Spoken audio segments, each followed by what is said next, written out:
All right, so I think morning everyone, morning to everyone who's joined us today for the Women in Tech conversation, the Youth Month edition. Before I kickstart today's session, I just want to say that the foundation of the discussion today is really around growing youth employment via a digital economy. So that's really the foundation for today's discussion. My name is Gcobisa Ntshona, and I am the HR director at LexisNexis South Africa. I have been asked to be the program director for today's session. So I would first like to say Happy Youth Day to some who still qualify under this banner of being called the youth. But I think on the more serious note, Youth Month is really around how we become reflective around what it means to be a youth in South Africa. How do we empower youth to make the relevant impact? But also, how can we showcase and spotlight some of the gains that our youth have been able to make at society at large? So I know today's session is a combination of people that are familiar with this type of series, but for those that are new, so we do host this Women in Tech series. We kickstarted them a few months ago in partnership with Dell Technologies. And this is really our third event, but this is really a platform where we ensure that women in technology can come share with us, where we learn from each other, but as a consequence of that, ensure that a new breed of female in the technology industry arises. So, few housekeeping rules before we commence. I do know one of our panelists will have to leave at 11. Her name is Diketso, but we will ensure that as we commence the discussion, questions for her will come up first. So all delegates will be on mute for the initial session. We will have time for a Q&A session. So do ensure that as the panelists commence with their discussion, if you have questions for them, go right ahead and start chatting on that Q&A tab. We do have a chat box tab, but this is not for Q&A, but it's really just for general commentary that you would like to put out there. The webinar recording will be made post today's session. So I need to then introduce our facilitator for the day. This is none other than LexisNexis's First Lady, Videsha Proothveerajh, who is the LexisNexis CEO. So Videsha, over to you. Thank you, thank you. So many beautiful, wonderful ladies today, many first ladies. Thank you for today. You know, it always is great when you have a start to the week that is inspirational. So today I am the facilitator and I will be doing my best to do justice to the amazing panel that we have set up for you. You know, as we reflect on Youth Day and what it means for our country, but also as a continent, you know, we're very cognizant of the fact that there is still a lot of disparity that exists in terms of having women in the workplace and, you know, really providing opportunities for the youth in order to ensure that we have an environment in terms of corporate that is transformational and really quite inclusive as well. So, you know, reflecting on that, I think I would love for my panelists to think about sharing with us a little bit later on in terms of what have you had to sacrifice or what have been some of your challenges that you've had to go to in order to get to where you are today. And if you haven't had to sacrifice, you know, what is your secret to being able to rise the way that you have? So today we unfortunately still sit at the very despairing situation where we have less than 13 women in the STEM fields across South Africa. This is as per gender report that was released by the UN recently. And we unfortunately still have in the legal tech, no, in the tech space itself, we have only 23% of representation of women across all levels, across corporate, which is really not where we wanted to be at as South Africa. You know, I started working on some of these topics when I first entered the job market, which was, you know, a good, I'm not going to give away my age, but it's a good 20 some odd, I am 45, 20 some odd years ago. And, you know, unfortunately, we have made strides. So it's important to celebrate our successes, but there's still a lot of work that needs to be done. And so, you know, learning from the youth of today and making sure that we get that inspiration that is required, that helps us fight the good fight on a daily basis, is important. So without much ado, let me introduce you to your panel for today. They all have bios that would take me more than an hour to get through. So please forgive me for consolidating and summarizing a little bit. As I introduce you, could you please switch on your video as well? So our first panelist for today is Diketso Molefe. Diketso is no stranger to me. Diketso joined Intel, where I was the general manager, as an intern. Wow, many, many moons ago. Hey, Diketso. And I have been almost a proud mama to watch her journey as she has really risen through the ranks and, you know, worked through her challenges and taken on opportunities to make sure that she grasped the many opportunities that were presented to her. So she started at Intel straight out of university, quickly climbed the corporate ladder, where she at some point managed the retail portfolio. She was the youngest retail development manager at Intel, and it was just due to her tenacity. And she subsequently moved on to various sales leadership roles across the industry before calling Sage her new home. So that's where she is currently, and she's currently a master's candidate. I know that Diketso has 2 little ones as well. So she juggles home and work and all the other titles. So welcome, Diketso. Thank you, Videsha, and hello, everyone. Our second panelist is Sashmeera Ramdav, who is an account manager at Dell Technologies and also leads Dell's Next Generation Forum. You know, for those of you that have not been on these forums before, Dell is a very strategic partner for us. And we also partner in terms of trying to bridge this divide that we find in terms of women in the corporate space. So Sashmeera believes that it takes more than buzzwords and flashy numbers to find value in technology. She is one of those tangibly driven women who looks for results and impact. And this is also why she is one of the perfect candidates to lead the next generation employee resource group at Dell. Employee resource groups are really important in order to really help corporates across the world to bridge this gap that we find in terms of inclusion and diversity. So well done on that, Sashmeera, and welcome. Next, we have Sizah Busane, who is the Chief Executive Officer at Glips Technology. This is a really exciting company on the forefront of change for Africa. It is a Black youth-owned company that focuses on designing consumer electronics. And coming from Intel, I was very excited to hear that one of her goals is to make sure that the market is pervasive with locally produced consumer electronics.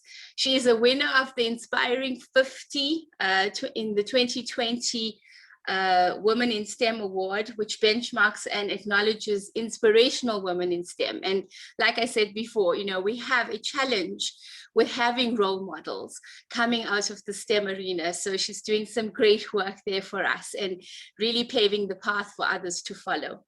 She's also a UK and South Africa Future Female Green Tech alumni. So it's one thing getting ahead, it's another thing doing it sustainably. So Sizah, welcome and thank you for joining us. Next, we have one of our own. Hi, Sizah. Next, we have one of our own, which is Nerissa Chetty, our very own product, one of our product owners, which is Lexis Library at LexisNexis South Africa. And I mean, I've also watched Nerissa's journey in the last few years, and it has been nothing short of phenomenal, also having to juggle the many roles that she leads and still managing to do it looking beautiful, as you can see, and in high heels. I can attest to that. But really, I mean, outside of the beauty, Nerissa brings with her a lot of leadership, a lot of perseverance. She asks the hard questions, I can tell you that. So she's never one to shy away from tackling the elephant in the room, and she's never one to shy away from making sure that what's right is done. So always inspirational in how she leads herself. She didn't actually start out in tech, but luckily for us, she found her way here. She did work her way through the editorial team and ultimately found her way and her passion in tech. And I know there's nowhere else she'd rather be. So welcome, Nerissa. Thank you for making the time. And last but not least, by any chance, we have Amanda Omar, who is the founder and director of Ndlovukazi Online Media, which helps businesses to fine-tune their brands in the online space. And we all know, especially as youth and working in this digital arena where we have a lot of entrepreneurship starting and having to make an impact and building a brand becomes really, really important. So this is where Amanda plays a leading role. She's an accomplished tech-savvy media professional who was awarded the Crans Montana New Leader Diploma for her works which she received in Geneva, Switzerland itself.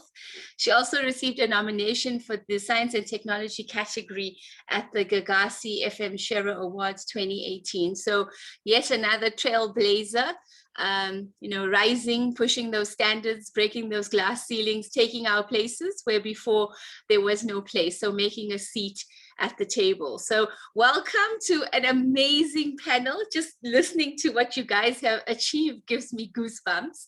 And it really fills me with a lot of hope for the future as well. So, you know, these are the ladies that are going to be really helping us ensure that we pave that way for the future generations coming forward. So let's start with Diketso. So Diketso, I mean, you've had quite a you know, a long and challenging rise in terms of having to really work in an environment that was very male dominated.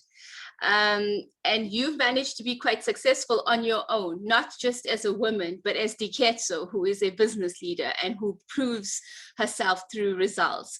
So what do you think we need to do to make ICT more enticing and attractive to young women as a potential career? Good morning, Videsha. Good morning, everybody. Yeah, you were right. This journey is not one that's very easy, but it's so rewarding. And I think ICT is one of those industries that's ever changing, it's ever evolving, and it's always pushing you to the next level. So I think young people can actually benefit from this industry, especially from a generation that is always looking for what's next. And ICT, you always have to think about, how am I evolving? How am I bringing value to the next person? So I think webinars such as this are so important to bring the message to say an ordinary Diketso can actually become successful in this industry, and so can any other Lisa or Mandisa sitting at home. So I think we need to get out the word that this is, I know it's still very male dominated, and you will have those challenges, but we need to get out the word that this is a very lucrative industry, a very exciting industry, and one it's not impossible. It's not impossible to make a success out of. Thank you, Diketso. And what were maybe one or two of your top lessons that you've learned as you've paved the path for others? So I think confidence is very key, especially if you're in a male-dominated industry. You need to be able to get your voice across, and you need to be assertive in what you say, because they will talk over you. They will steal your ideas as theirs, that other gender. But you also need to be very assertive, bring value to the table as well. And I found that as long as you're not babbling for the sake of babbling, as long as you bring value, as long as you can back up what you say with either data or facts or research, then you end up having more credibility in boardrooms and with customers. So I think that's the first lesson. And there's one I actually learned from you, where you say people buy from people. People actually buy from people. You know, you need to be relatable on a personal level with people, and diversity is and inclusion is actually quite pivotal for success in many organizations, and they're realizing that. So be yourself, be a people's person, and you'll succeed. Thank you. Amanda, I'm going to skip to you because Diketso spoke a little bit about being data-driven.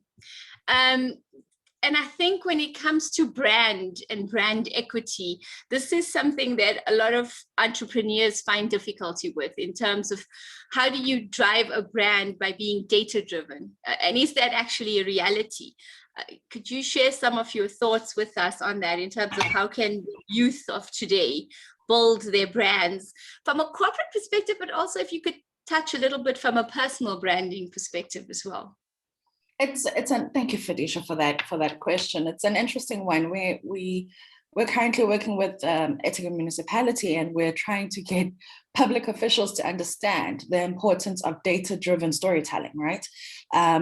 I have the pleasure of working with the likes of Open City Labs, CodeBridge Africa, Open Up Data Africa, the likes that are specialists in data knowledge.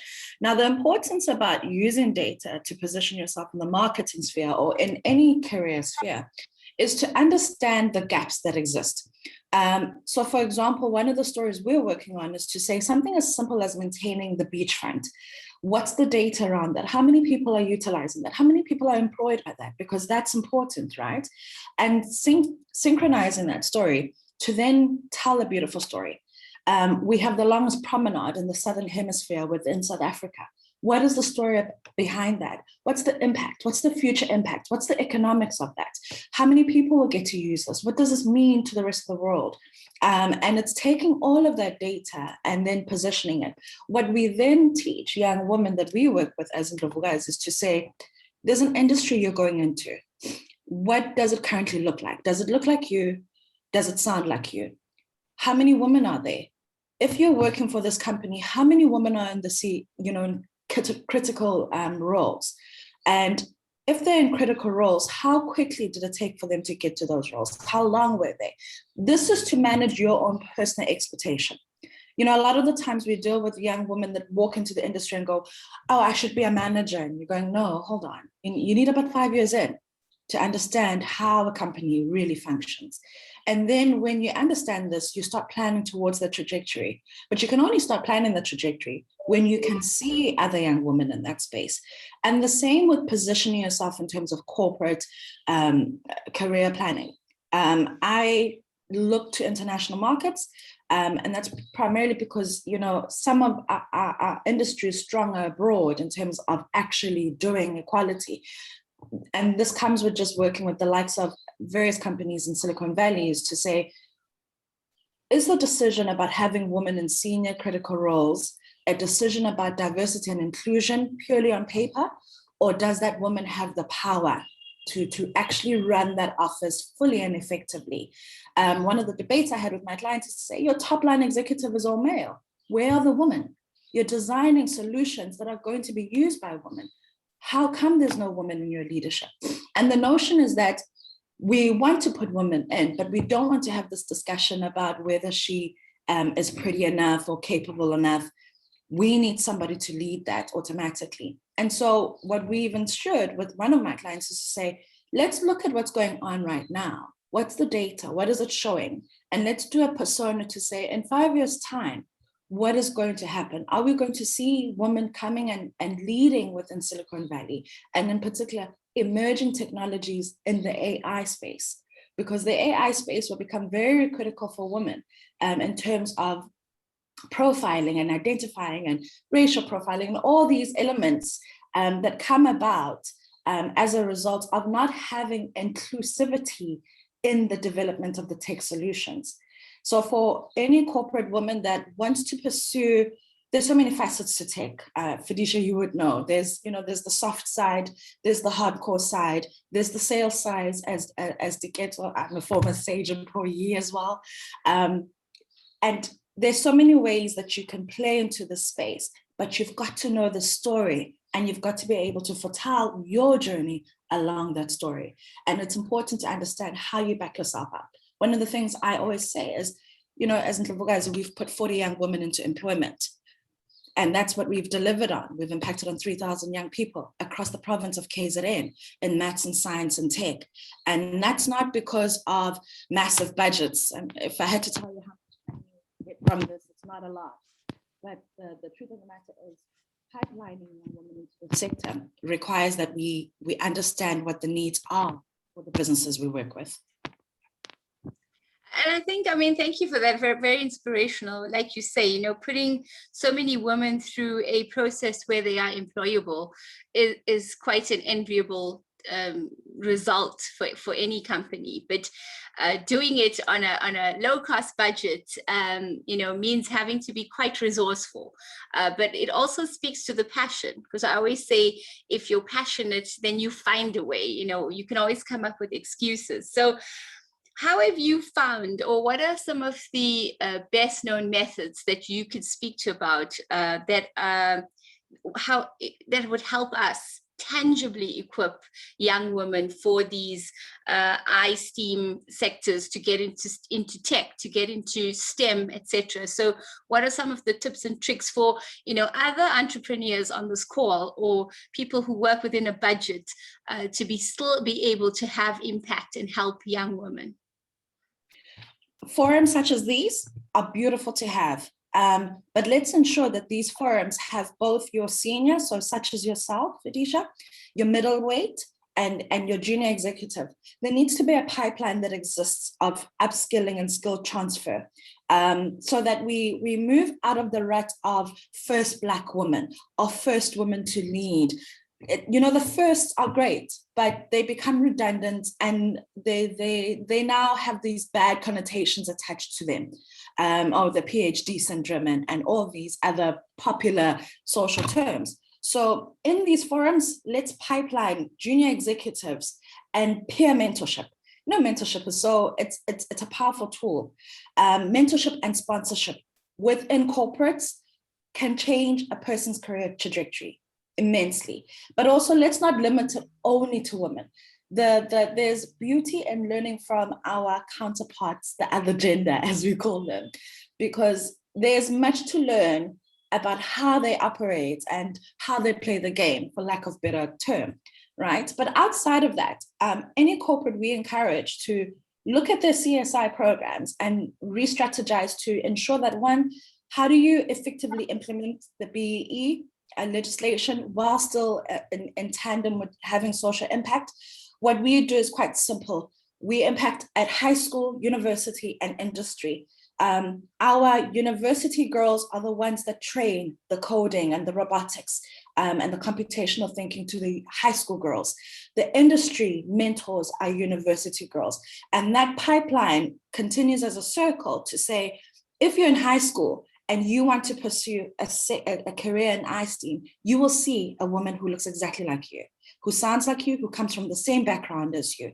And for the university girl, because you have a pursuit to look into the sector and you want to grow, here's a woman who looks just like you, who's been in the game a little longer than you, and who can actually assist you. I always say also, don't look to just Black African. Look for mentors that are Indian, that are of other cultures, because again, we're not necessarily just dealing with people on the surface level of skin and gender, but you're also learning about cultural preference, which speaks to inclusivity and diversity. Corporates and spaces and workspaces are shaped by a number of things, yes, gender and race, but also shaped by people's backgrounds and preferences.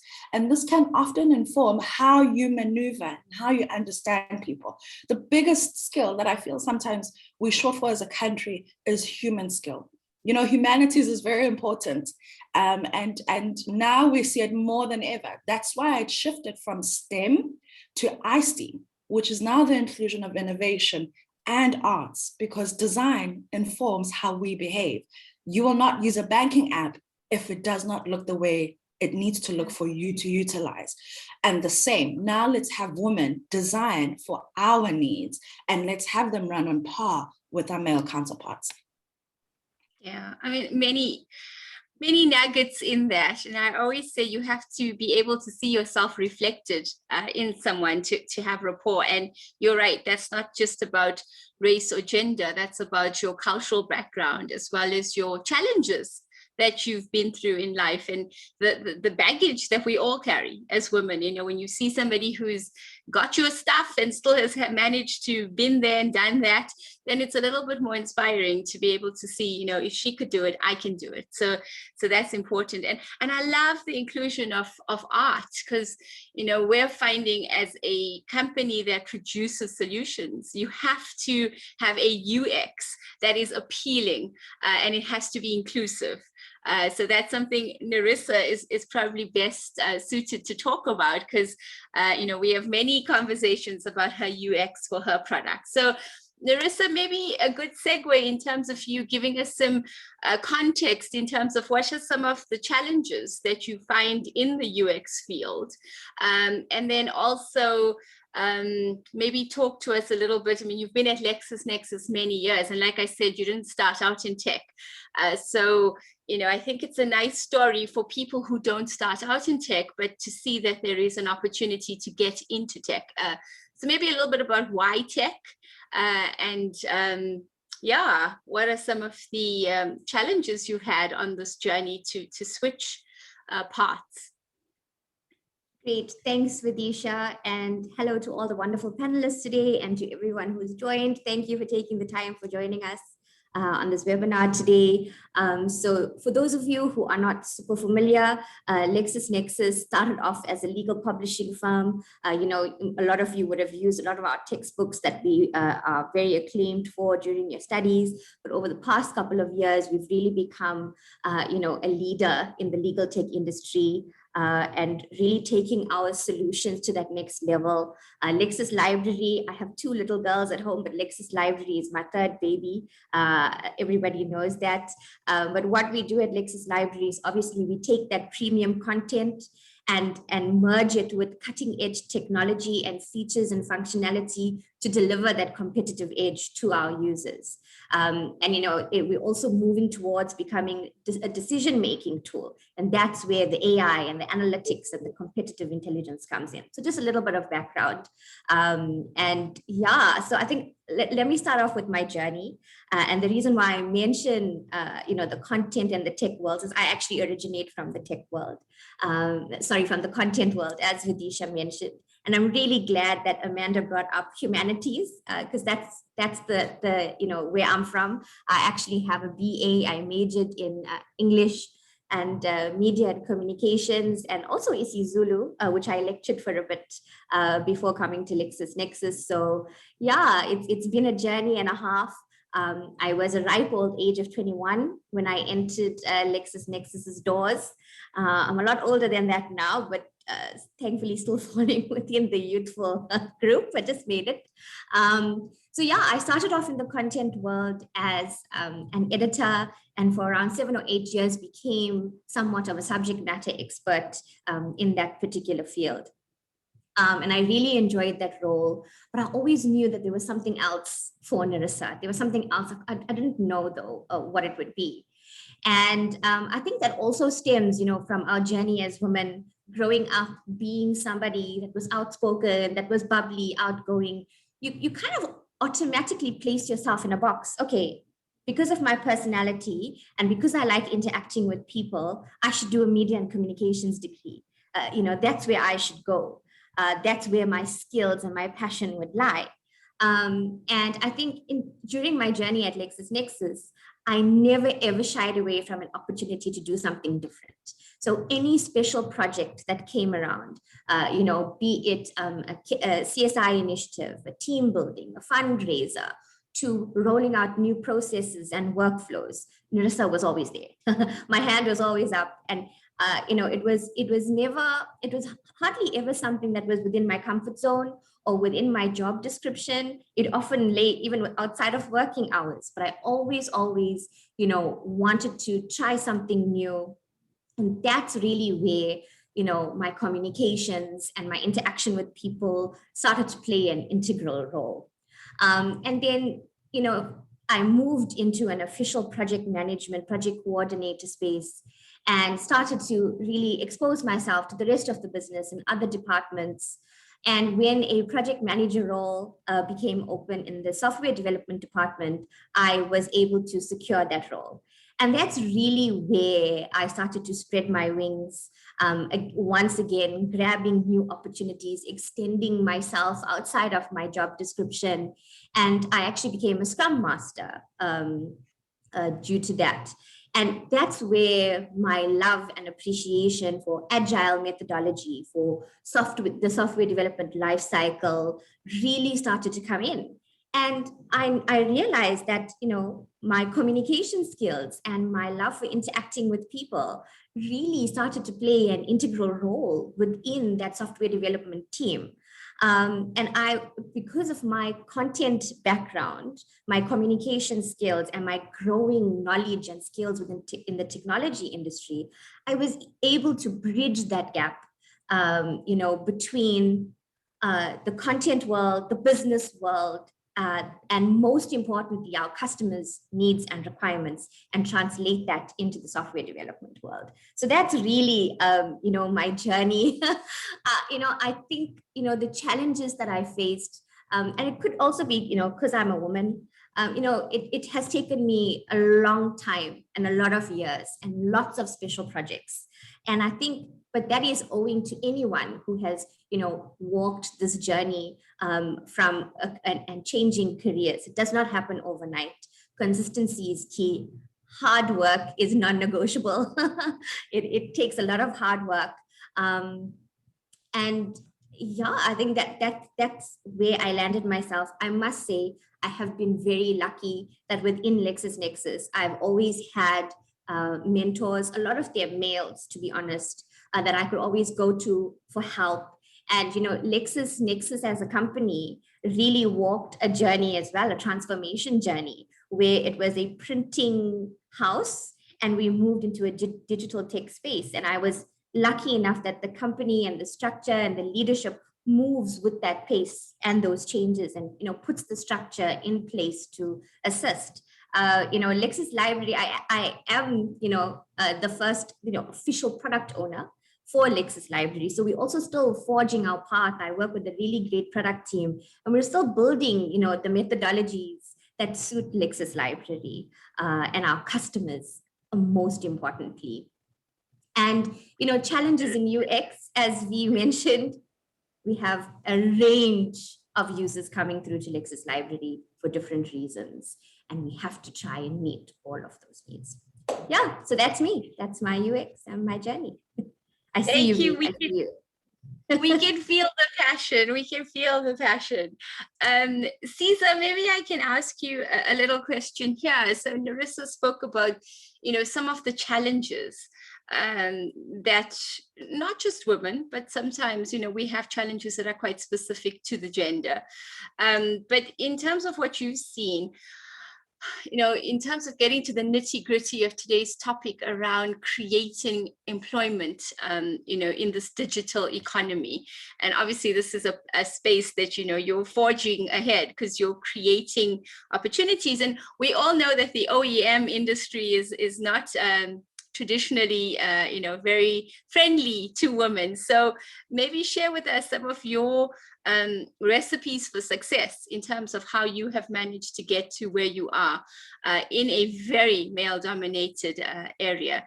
And then also, what are some of the tips or tricks that you can give to job seekers to make them a little bit more competitive when they enter that job market or when they're looking for that next job? Thank you so much, Videsha. So as everybody has learned in the beginning, Glips Tech is focused on the design and manufacturing of our laptop range.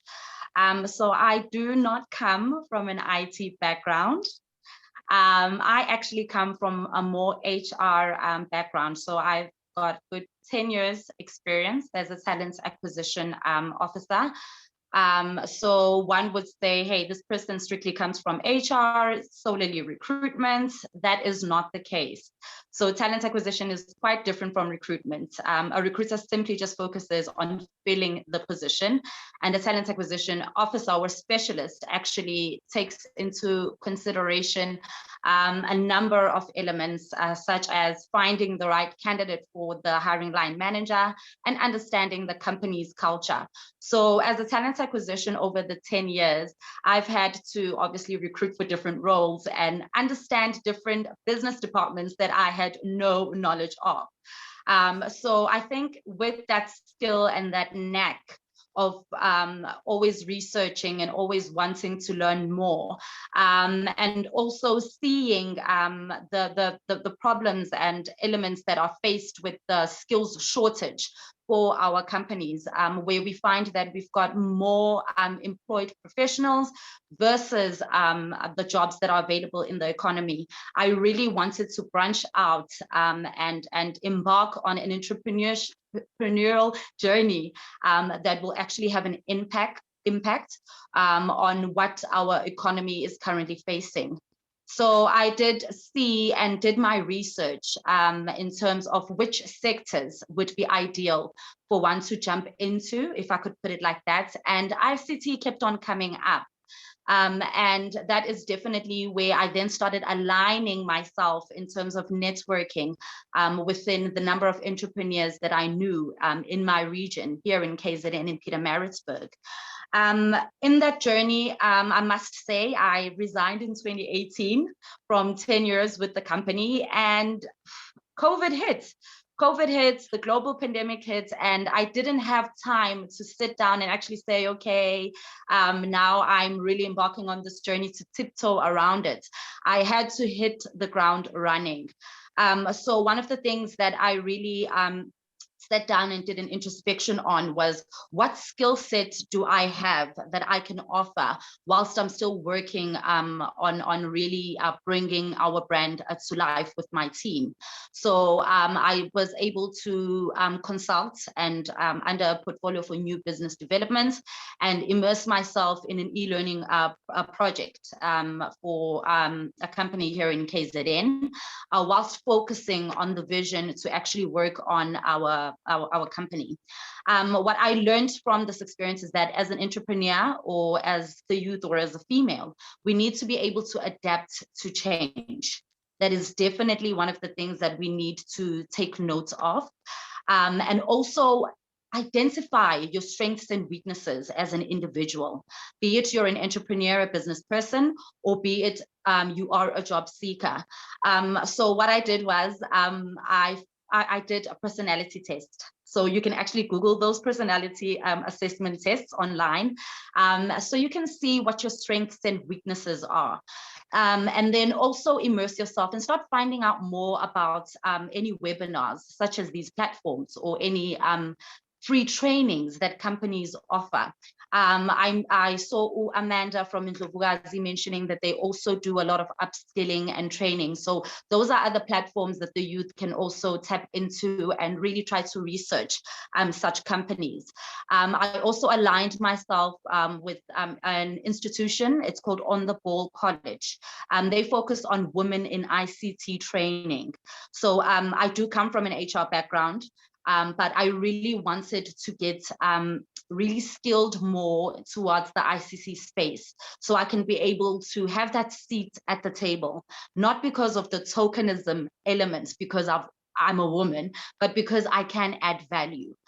So also I would advise our youth to actually look for those trainings and join these webinars and learn more from the panelists. And secondly, I also worked on my networking strategy, developing this networking strategy. I affiliated myself with these groups online, these communities on your Facebook groups, on your, funny enough, Instagram, Twitter, like everything is at our fingertips. I started subscribing as well to different platforms so I can get these newsletters. And that is something that I do encourage someone who is looking for a job or someone who is in the entrepreneurship journey. So you can be able to keep abreast in terms of what the trends are. So you can use your keywords also in your social media platforms, because you find that even the recruiters out there are actively looking for candidates online. So polish up your social media platform. Google yourself if you have to, so you can see your positioning if you are positioned in the right place. I also am quite excited as well in terms of what the governments and business organizations are doing in terms of collaborations that are in place. So there is the YES program, the Youth Employment Services Program. There is the SA Youth Mobi, which has just launched. So our youth can just also register and be more affiliated with these kind of sites. I mean, we are always on our phones. We are always on social media. Why don't we strategically use it to our advantage? With LinkedIn, make sure your profile is up to speed. Start following the people that are within your niche. Start following the one person that is actually in the particular job that you want to be. So you can see when they've changed careers, if they're going to another job, that, hey, let me actually go into their previous company's website and actually search if this particular job is available and apply. And then thirdly, it's one of my mottos, I own my hustle. So it's putting my foot forward, looking for those tech hubs, looking for those mentorship companies such as You're the Village entrepreneurship programs. Also, I was part of the Future Female Business Tech alumni, also affiliating yourself with these mentorship programs because they are able to mentor you and coach you and channel you in the right direction where you want to be.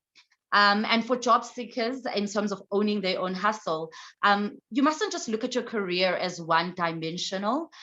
With the skill set that you have, you can actually visit or even Google platforms that are looking for skills on demand services. So you can be your own consultant. I know that here in KZN, I was fortunate enough in the village to actually meet two acquaintances that do have these skills on demand applications. So one is the LO app and secondly is the Interact.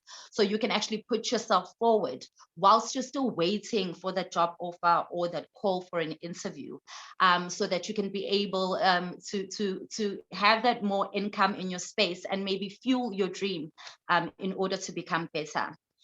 So yes, it's definitely has been a journey of immersing myself and really putting myself out there. Because in my industry, as you have mentioned, Videsha, the OEM sector is quite a finicky one in terms of that. How do we bring our products to the market? I mean, we are wanting to play in a pool that has big industry players such as your Dell, but we do believe that it will depend on our strategy, be it our B2B strategy, our business to business strategy, or our business to government strategy. What distribution channels do we then look forward to, or do we then tap into? So those are also some things as Glips Tech we are still trying to really zone into and see what partnerships or synergies we can find with these big industry players so we can get ourselves out there. And in closing, I can say that the women and the youth of today, we can spearhead job creation. We can change the trajectory. We just need to make sure we invest in our personal brand. Thank you. Thank you. Lots of nuggets there. I'm sure Amanda was also clapping because she could see the branding, which I think is really important. I mean, how many of the ladies on this call today have actually Googled themselves? You would be surprised at what comes up. I have to share a little story. My kid, you know, you're always trying to be trendy with your kids because that's what it's about. And, you know, one day my kid said to me, "Mom, do you know how Googleable you are? I mean, my friends are so impressed." I was like, Wow, so it's not because I feed you and bath you and house you and make sure you're safe. It's because I'm Googleable. So it's not just about the job market. It's also if you want to be seen as valuable with your kids. But no, I mean, jokes aside, guys, I always say, understand your brand, understand what you put out there. What do you stand for? What is your skill sets, like Sizah said? And what are your I always call them developmental areas, you know, so what are the things you're working on? And then, you know, taking risks is important, ladies. You got to put your hand up there. I mean, look at Sizah. She left a very comfortable, grounded sort of job in HR, and she took a leap of faith because that's where her passion lies. And so it's really amazing to hear those stories of women like you who have taken the leap. And I know it's not an easy journey, and we're here with you. And I think that's where the looking for alliances, looking for networks, looking for platforms, looking for, you know, those like-minded people, companies, organizations, etc., that you want to be associated with becomes important. Sashmeera, we haven't forgotten you. So I think, you know, if you take all of this, there is a role that corporate plays in terms of inclusion and diversity and employee resource groups. And what are some of the tips and the ideas that you have for corporates around how they pool their people together in a space of inclusivity and diversity, creating employee resource groups that really empower you know, your workforce and allows, I always say it's very important to be able to bring your whole self to the table. So maybe share with us a little bit about how do you and Dell enable your people to bring their whole selves to the table? Hi, Videsha. Hi, everybody. Thank you so much for giving this opportunity. So, like mentioned, I work for Dell Technologies, and I've recently been given the opportunity to head up the employee resource group is next generation. And it's been an interesting journey. And I think one thing that Dell does well is the collaboration and inclusion with the whole host of employee resource groups that we have. Like I said, one is collaboration. We enjoy having that inclusion with the people who head up these groups as well as the employees. And we give everybody a platform to participate actively, and we encourage it just as, especially in this time of COVID, where people are sometimes isolated and don't have interactions with other people on a daily basis.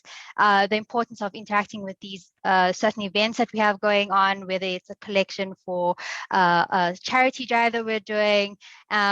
So yes, I think the collaboration part is the main thing that Dell does, whether you are within the tech sector or in sales. It's very much an inclusion policy there. And then if you think of your career, I mean, I know you're also in the OEM space and, you know, tech as well on top of OEM, so very male dominated. So what are some of your golden tips for women trying to enter the industry, the tech industry? So just a little bit of background on me. I entered Dell Technologies as a very timid 19-year-old, starting as an administrative sales rep. And one thing I learned very quickly is that sitting in a corner and shying away from asking questions and being involved is not going to help you at any point in your career. So what I did was I started networking. Networking was one of the things that helped me progress in my career, whether it was with a male in a senior role or female in a senior role.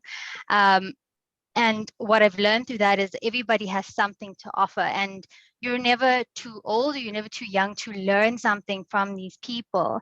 So networking was a huge important factor to me, and this helped me in turn because I have so many people in my corner wanting to help me progress in my career and help me at any point that I need. And it created, I would say friendships, more on a professional level, but people who are now invested in me and helping me take my career to the next level. So yes, and also the willingness to learn. That's also something that helped me a lot. You never know enough of something. always be willing and open to learn from people around you, whether it's a person, your colleague sitting next to you, or someone in a senior role. Just be willing and open to learn.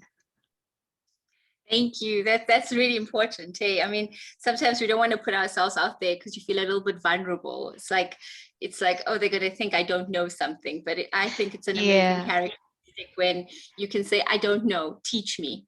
That saves you a lot of time. So guys, we're running out of time for this section. So I'm going to do a round robin to all of you. If you could give me 1 or 2 words that you would like everybody here to leave with today, that will help them, either create employment or take their space in this very interesting world. So 1 or 2, maximum 3 words. And I love own your hustle. That's yours, Sizah. All right, Diketso, let's start with you. You never take no for an answer. That's 5. That's okay. We like it. 5 is good. Never take no for an answer. Amanda. Oh, sorry. Amanda, you're on mute. I started talking before. Find the rhythm to your career and beat the drums loudly enough. Oh, I like that too. Nerissa. Be bold and be brave. That's it. True that. Sashmeera. Something that I was taught from my family is go big or go home. You can never, you shoot for the moon and you land up for the stars. I like that. And Sizah, do you have something else, or are we going to stick to own your hustle? Definitely own your hustle, and maybe to add, create your own daisy chain network. Yep, very important. All right, so I'm going to go. I don't see any questions in the Q&A panel. I'm not sure. Nelly, Gcobisa, are there questions, ladies? We've got 5 minutes to give you an opportunity to get some personal insights. So anything out there? If not, I will find some questions. I always have questions. All right, I have a question. What is it? Somebody says I have a question. While we wait for the question, so, I mean, what's the next step, ladies? So you are where you're at, and we all love having, people that are visionary and that are paving the paths and shattering ceilings and making spaces for others. So for each one of you personally, what's next? Diketso. World domination? Oh, too soon? I like it. you've got a good team here. Honestly, let's see how far this career takes us. Let's see how far we can possibly get up this career ladder. Let's figure it out. I like it. It is a journey, isn't it? Yes, it is. Sashmeera, what's next for you? So at the moment, it still looks very sales orientated, but I'm looking to be more specialized in product. And yeah, we're slowly taking the steps to put that in play. Hopefully it works out. Good luck. You've got Nerissa and Sizah to call out to help you with that product journey. Definitely going to utilize networks now. Amanda, what's next for you? But I also see there's a little question, if you don't mind. It says, can you give some tangible points on building personal brand? I mean, everybody knows about LinkedIn, Facebook, but what are some tangible tips? Okay, so tangible tips, quite simply put, something I recently started doing. What are the 5 key things that you're strong at in terms of skill set? Find the relevant industry terms for those skill sets. So Amanda is known in the marketing side and the PR and media side. She's the contact person for women advocacy, for youth and business, and for tech. I never have to hunt for PR. I always get calls from media houses for who can we speak to. So that's what I'm known for, right? And that's how you position yourself. It's great to know Sizah's around, because now I have somebody in Maritzburg to connect with, and I actually have another woman to say, actually, I don't want to give a comment. Can we give a platform to another woman? Which is something that oftentimes we struggle with in the media space, is finding other voices of women readily to talk. So understand your skill. Consultancy, well, strategy, current term is actually strategy. That's popular. Find those terms, align those terms, and then from a branding side, look, get the professional pictures in and position yourself. You'll see my Zoom picture. It's a professional picture, a little old, but it's still me. I haven't changed much. So get the professional pictures in. And then most importantly, and I love this point that Sizah touched on, that network is critical. Your network must know. And 5 key things I say to network: know your catalyst, know the person that will catalyze opportunities for you. Know your financer, the person that will put money behind you.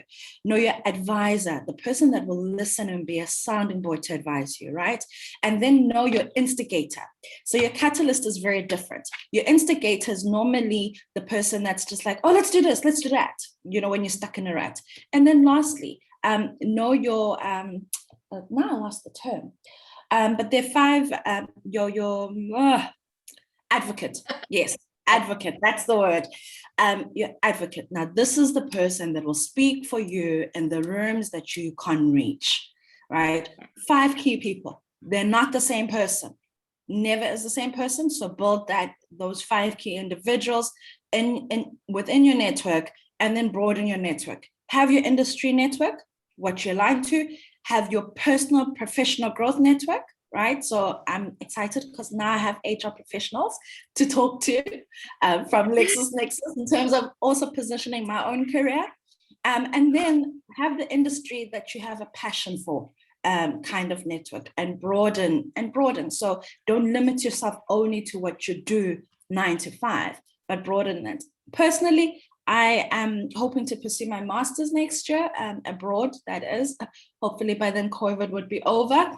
And of course, the trajectory is that now, as I work closely with well, not organizations, but as I work closely with Silicon Valley-based companies, the opportunity has arisen for me to go abroad and to see how they do it, because Africa is the next Silicon Valley. And to be at the forefront of that is to now make sure that we know and we can actually get the relevant skill within South Africa to be able to meet the demands of these tech companies here in South Africa. Thank you. Sizah and Nerissa, literally three seconds each. Gcobisa's giving me the evil eye because I've already run over. So Sizah, let's go. Okay, my goal is for our company to secure that distribution channel. We really want to bring our product into the market. The focus right now is via the e-commerce platform. But really it's just to find the right networks and partnerships in order for us to bring the product into market. So basically that's the goal for now. You go, girl. And Nerissa? I think Amanda took the words right out of my mouth. As a product owner, definitely those SVPG methodologies, I'd really love to become super coherent, expert at those, and be able to take those methodologies to the products that I work on. That's my goal. Thank you, ladies. Very inspiring. Gcobisa, I'm so sorry, but I love to talk. I'm going to hand over to Gcobisa. Well, I must say it was quite an exciting discussion. There's 2 things I've done in the session. I think as you ladies were talking, I had to go Google myself. I do think I'm fairly Googleable as well. So I loved that. But I think, guys, in closing, there's a saying that says that women hold up half the sky. And I think for me, true could be said for youth. So it's really around how to ensure that women and youth can and are resourceful in the various professional platforms that they engage in. I took a number of great nuggets, which is really around how we bring value to the table, how we stop the skirt of the first syndrome and start scaling up, how we need to adapt for change.